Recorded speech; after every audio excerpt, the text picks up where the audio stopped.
আসসালামু আলাইকুম রাহমাতুল্লাহ। সুপ্রিয় দর্শক মণ্ডলী, আশা করি আপনারা প্রত্যেকেই ভালো আছেন। প্রিয় দর্শক, রমজান গুনাহ মাফ ও তাকওয়া অর্জনের মাস।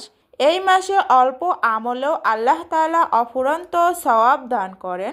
আজ আমরা জানব রমজানে তাহাজ্জুদ নামাজের ফজিলত সম্পর্কে। রাসূল সাল্লাল্লাহু আলাইহি সাল্লাম বলেছেন, রমজান মাসে যে ব্যক্তি একটি নফল আদায় করল, সে যেন অন্য মাসে একটি ফরজ আদায় করল, আর যে একটি ফরজ আদায় করল, সে যেন অন্য মাসে ৭০টি ফরজ আদায় করল।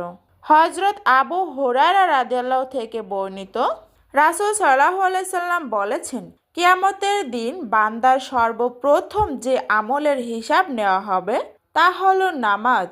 যদি তা সঠিক হয় সে সফল হবে, আর যদি ত্রুটিপূর্ণ হয় সে ক্ষতিগ্রস্ত হবে। ফরজে ঘাটতি থাকলে আল্লাহ বলবেন, দেখো আমার বান্দার কোনো নফল আছে কিনা যা দিয়ে ফরজের ঘাটতি পূরণ করা যায়। রাসূল সাল্লাল্লাহু আলাইহি সাল্লাম বলেছেন, রমজানের রোজার পর সবচেয়ে উত্তম রোজা হলো মুহররমের রোজা, আর ফরজ নামাজের পর সবচেয়ে উত্তম নামাজ হলো রাতের নামাজ। রাসূল সাল্লাল্লাহু আলাইহি সাল্লাম এর তাহাজ্জুদ আদায়। আয়েশা রাদিয়াল্লাহু বলেন, রাসূল সাল্লাল্লাহু আলাইহি সাল্লাম এত দীর্ঘ সময় তাহাজ্জুদ পড়তেন যে তার পা ফুলে যেত। আমি বললাম, হে আল্লাহর রাসূল, আল্লাহ তো আপনার পূর্বাপর গুনাহ মাফ করে দিয়েছেন, তাহলে এত কষ্ট কেন? তিনি বললেন, আমি কি কৃতজ্ঞ হব না?